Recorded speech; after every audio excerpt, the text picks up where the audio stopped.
Bomb just happened in the last 24 hours. I'm in Glasgow quite a bit. Ex-Rangers star lifts lid on potential Ibrox return and delivers clement verdict. Niels Koppen names one Rangers player he wants to stay at Ibrox for a long time. Adidas in negotiations with Rangers over brand new deal Ibrox. Rangers have to consider brave Jef Sale at Ibrox already. Haji Contract update emerges at Rangers after first team return. These are the 5 big news stories in today's video, and at the end I've got a controversial question for you. Don't forget to like the video, and let's get started. Jermaine Defoe has hinted at a potential return to Ibrox, revealing that he had secret talks about rejoining Rangers last year. The former striker, who played a pivotal role in helping Rangers secure their 55th league title in 2021, has admitted that he'd love to return to the club in some capacity. Defoe, who netted 32 goals during his 3 seasons in Govan, left Rangers for Sunderland in January 2022 before retiring shortly after. He's been quite candid about the club's struggles since his departure, stating how difficult it's been to watch his former side fail to build on their successes. Speaking about Rangers' current form, Defoe said, "It's obvious that something needs to change. The consistency is missing, and those slip-ups in games you'd expect them to win have cost them dearly." Now 42, Defoe has been exploring his coaching career, having worked under ex-Celtic boss Ange Postecoglou at Tottenham Hotspur's academy. Since departing Spurs in July, he's eager to take the next step and hinted that a return to Rangers could be on the cards. "I go to Glasgow quite a bit, and if the chance came to return, it would be an easy decision for me," he explained, adding that his relationship with Rangers fans and his time learning from Steven Gerrard and Michael Beale would make it a natural move. Defoe also shared how coaching has opened his eyes to a new side of football, and that despite playing at the highest level, becoming a successful coach requires a lot of learning. Having started his coaching badges at Rangers and completed his A license at Tottenham, he's ready for his next challenge. He even revealed in an interview with Gambling.com that he had conversations with Rangers last year about a potential return, saying, "I told them I'd love to come back in some sort of role at the club." It's clear Defoe has unfinished business at Ibrox and would welcome the opportunity to help guide Rangers back to their former glory. Niels Koppen has made it clear that John Souttar is a key player he wants to keep at Rangers for the long term. Speaking to the Rangers Review on 15th October, Koppen emphasized that Souttar embodies the club's DNA and will be crucial for guiding new arrivals as the club moves forward. Koppen highlighted the importance of stability and leadership within the squad, particularly players who deeply understand what it means to represent Rangers. "Of course, you need some of these guys like John Souttar to stay for a long time at the club," Koppen stated. "Guys who understand the DNA of the football club and can pass that knowledge on to new players. That's super important. But 80% of these players who move to the club should come with the ambition to go."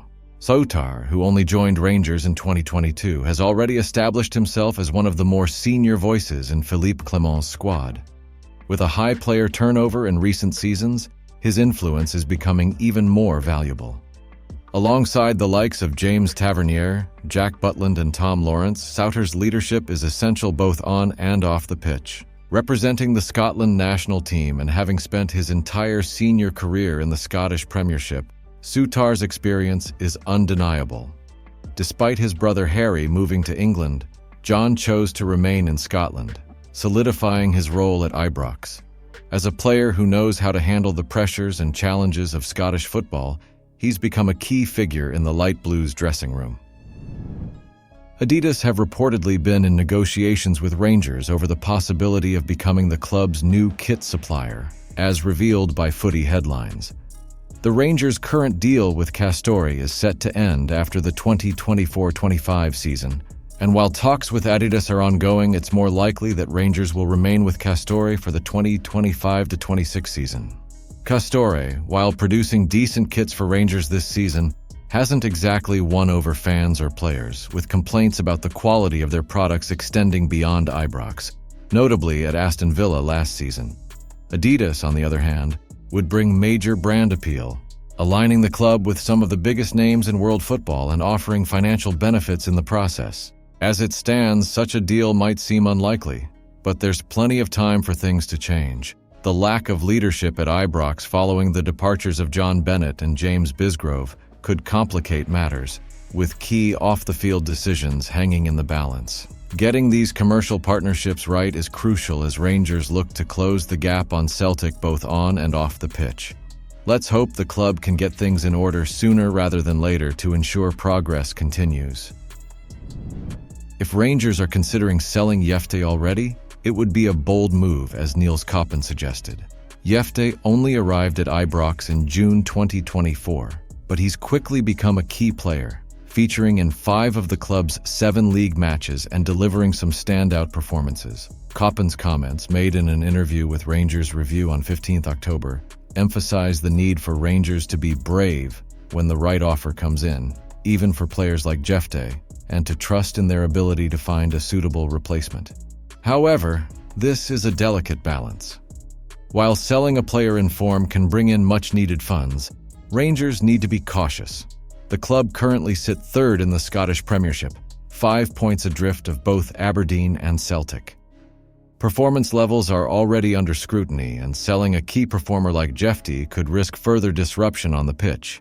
His contributions have been vital, with an average match rating of 7.24 according to FotMob, and moving him on too soon might unsettle any momentum Philippe Clement's side have managed to build. The financial gain might look tempting, but as history shows, replacing a standout player is never guaranteed to go smoothly. Rangers can't afford to slip further behind in the race for their first title since 2021, and any decision to sell should be weighed carefully against the impact it might have on their immediate ambitions on the pitch. It sounds like Rangers and Hagi have managed to resolve their contract issues, potentially meeting halfway to settle the dispute. The situation stemmed from a clause in Hagi's contract that had caused a bit of a stalemate during preseason. Apparently, Hagi was willing to forego a wage increase he was entitled to in order to smooth things over. According to football finance expert Dan Plumley, negotiations between the player and the club are likely what led to this compromise. Hagi's return to the first team under Philippe Clement is a positive step, though his reappearance was somewhat overshadowed by a red card in the match against St. Johnstone.